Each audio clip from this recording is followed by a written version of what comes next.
Welcome to the very first episode of the Couch Talk. Before I get started, can I just give a huge shout out to Emma Cape Town with this amazing t-shirt. I actually didn't know before I got this t-shirt the detail, like the gold in here, there's gold in the sleeve as well. So yeah, very huge shout out to Emma Cape Town. Yeah, but let's get into it.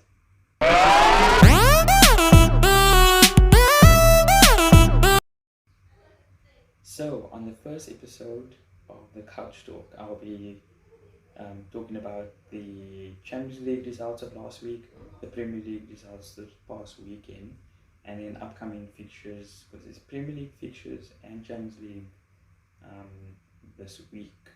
So I think we can get straight into it, to be honest. Liverpool traveling to the South Coast, not a good performance. I think the first 20 minutes, quite decent, but yeah, then they went down 1-0 to Bournemouth. Then Leeds and Brighton played out a very entertaining 2-2 draw at Ellen Road. Everton beating Brentford 1-0. Chelsea a 3-1 win over Leicester, 10-man Leicester. Spurs getting a win over Nottingham Forest.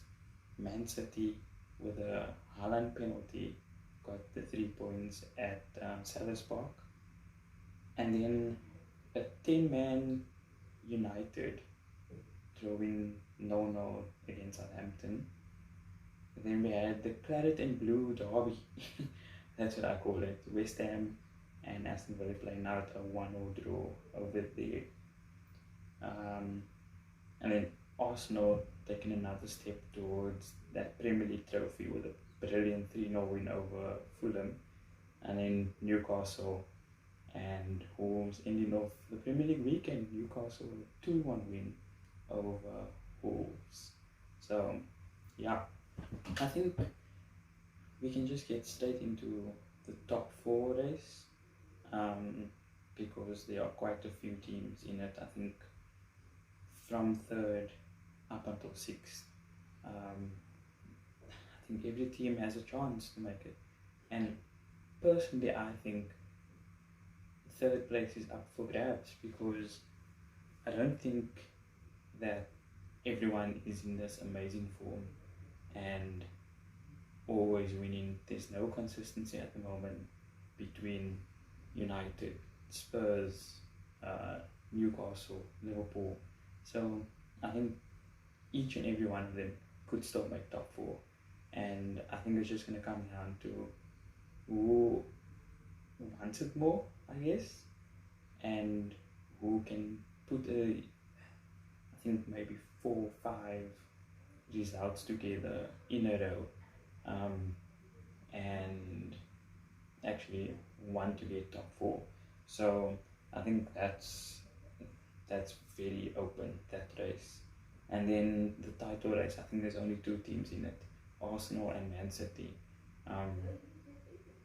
Who I think will win the league? Probably Arsenal. And I just think Man City, they're very inconsistent. I don't think they're the team of the past 3, 4, 5 seasons. And it just showed in the results this season. And Arsenal have been playing brilliant football. So do they deserve it? Absolutely.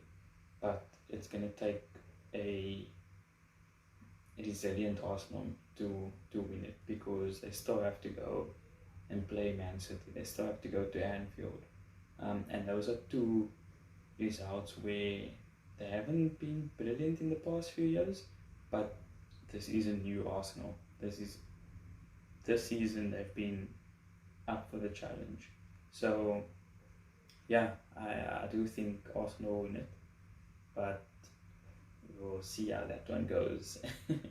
Because yeah, it's gonna be a tough one. And then just faltering into, the Champions League of last week. Benfica cruised into the quarterfinals, and Chelsea came from 1-0 down to beat Dortmund. I actually thought that was a very good Chelsea performance. I thought they looked a different Chelsea. They wanted it more.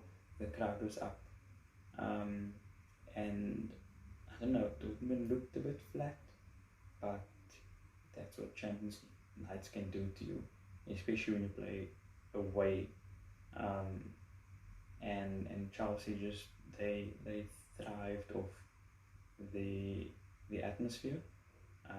So they overturned a 1-0 deficit and won 2-0 on the night, 2-1 on aggregate, and then we had Bayern who went through 3-0 on aggregate against PSG and Spurs and Milan playing out a no draw. Milan winning 1-0 on aggregate, but I just think, like, talking about PSG now, I just think there needs to be a culture change within the club from top to bottom, because I just can't see them progressing in the Champions League anytime soon. It's just been, they've now lost 5 out of the last 7 in the round of 16, and for a club that's been spending money season in, season out, that's not good enough. They got to a final, lost it, they had to build on that, but to be getting knocked out again in the round of 16 it's not something that PSG would want, but they keep doing it, and that's because they have Messi, they have Mbappe, they have Neymar, they have Ramos, they have Verratti, and I just think that's just my personal opinion. I just think that the culture within the club is not the culture you would want as a team who wants to win the Champions League. They just seem like a lot of individuals playing in the Champions League. It's not 11 coming together and actually looking to work for each other.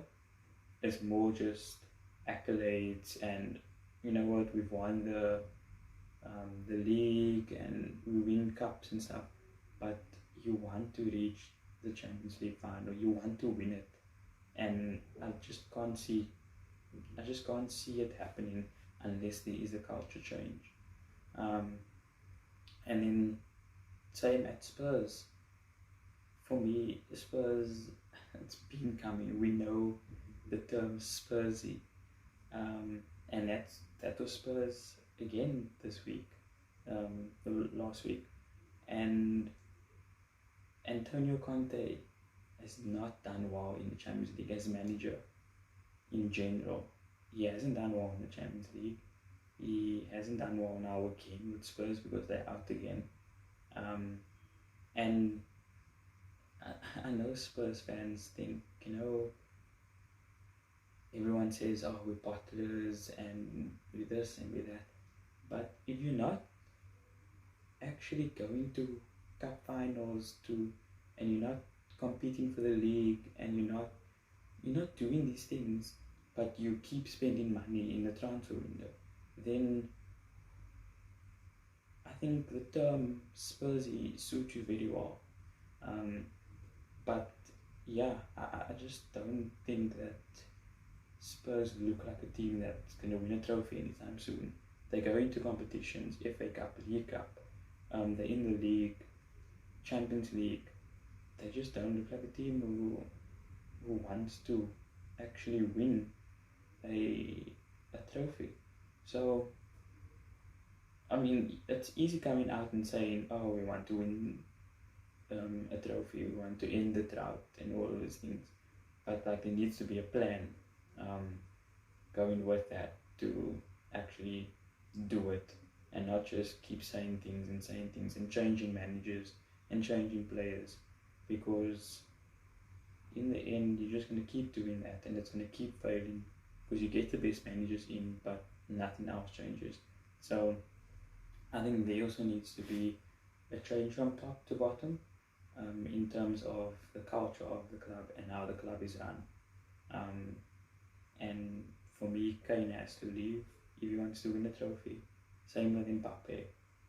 He has to leave if he wants to win the Champions League. You want to be the best, then you have to win a Champions League. And I just think that Kane and Mbappe are kind of in the same boat at the moment. But yeah, we'll obviously see how that one turns out. Europa League action. So I'm just going to basically talk about Arsenal and United's results. Arsenal, a 2-2 draw away at Sporting. I do think Arsenal will make it through. The Emirates has been rocking this season, so I fully expect Arsenal to make it to the next round. Same with United. United 4-1 win over Real Betis, who looked dangerous in the first half, but yeah, I think they just kind of fell away as the game went on, because United ran out for 1 winners on the night and there's still a second leg to come. I just can't see Real Betis overturning that. So yeah, I think that's the roundup for the Premier League, Champions League and Europa League. We also had Test cricket, 3 matches this past 5 days. South Africa and West Indies start their match first, and South Africa, Themba Bavuma, I mean, I think we need to appreciate that 100 he scored, because that was really good. Came in, he crafted, and it paid off. It really paid off in the end, because that's a big 100 that he scored. I think it's been 6 years, 7 years since his last 100, and that was against England. So that was really good. Kind of disappointed with the West Indies, just in terms of how they constructed the batting innings. Basically, I just think no one really applied themselves. I think Jason Holder's 80 was the only one throughout the entire series that was really like, you know what, I'm gonna apply myself and try and score big. I just don't think West Indies did very well where the batting is concerned. I do think South Africa's bowlers were also brilliant, but like they always are, we know this with South Africa. So yeah, I think West Indies, just in general, there needs to be a restructuring in West Indies, well, just the board in general, because they have all this talent, and whenever they play against the top sides, they kind of struggle, and it wasn't like that, you know. West Indies was always thought of the great sides, among the great sides, and I think that just the fact that they, like the board doesn't help them much. So I do think there needs to be some form of restructuring, and also getting better resources, I would say, in terms of where money is concerned, where sponsorships.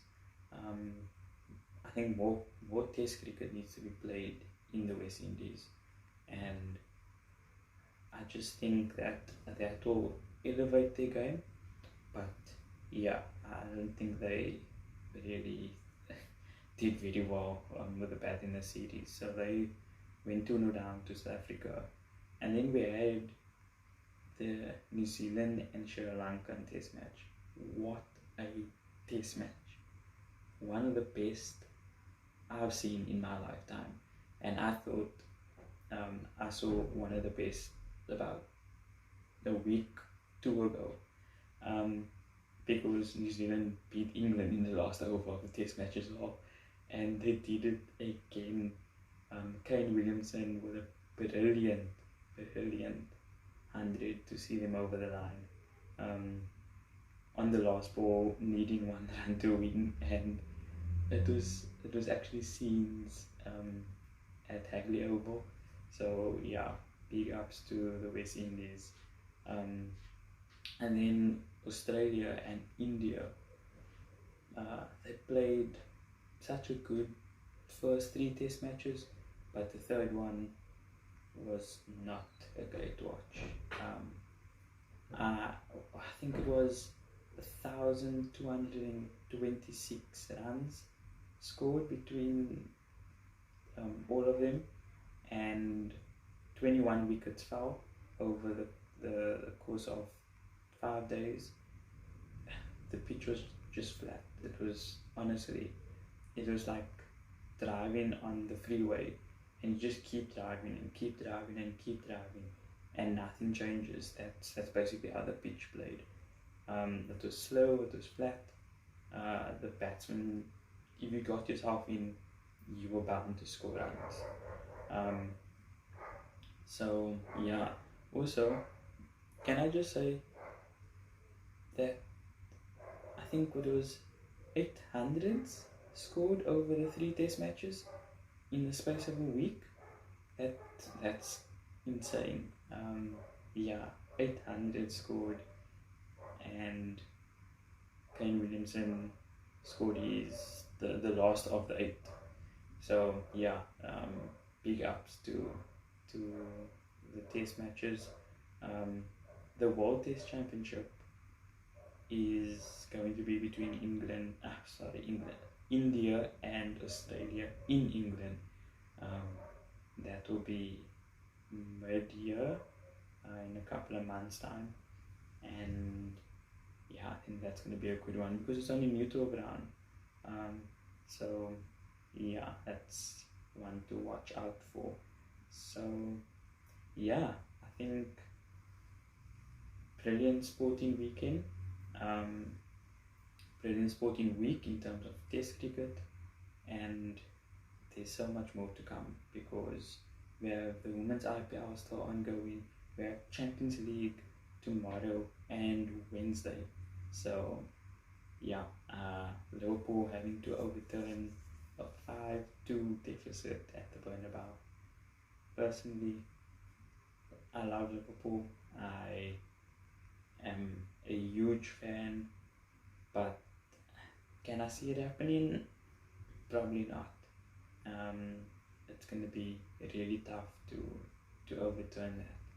I just think that Liverpool, they capitulated way too quickly at Anfield, because going 2-0 up, you're thinking, great night at Anfield again, and then Madrid coming from 2-0 down to win 5-2.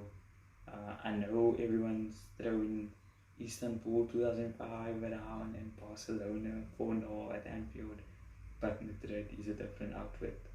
I just can't see them winning the entire tie. I can see them winning on the night, but it won't be enough to go through. So that just means their season, then their hopes for the season rest on top 4, and the way they're playing at the moment. I do think they can make it, but it's gonna be tough. They need to put a run of games together where they actually win games, because drawing is not enough. And the next 3-4 games, they have Arsenal, they have City, they have Chelsea, so that's going to be,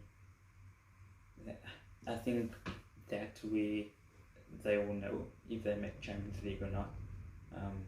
Those 3 results are of utmost importance. So yeah, I just think that for Liverpool it's a roller coaster. 1 week they're up, 1 week they're down, then we just don't know what we're gonna find with him. So I'm looking forward to the game, but I can't see them progressing. And then we have City, Leipzig, that 1-1. I do expect City to win and to go through because they are at home. If it was the other way around, if Leipzig got a draw at the Etihad and they go into Germany, I would say Leipzig probably stand a chance, but I can't see it at the Etihad. So yeah, I think it's going to be entertaining this week in terms of Champions League. We have Inter Milan, Porto as well, and then we have Frankfurt and Napoli. Napoli take a 2-0 lead into that game, and Inter take a 1-0 lead into their game. So yeah, stay tuned for more action, and yeah, I will see you guys next week. Thank you for watching. If you enjoyed this video, please like, subscribe and turn on your post notifications, because I'll be posting an episode every Monday at 8 p.m. Same time, unless maybe there's a surprise in between, but otherwise no more episodes, 8 p.m. every Monday, so stay tuned.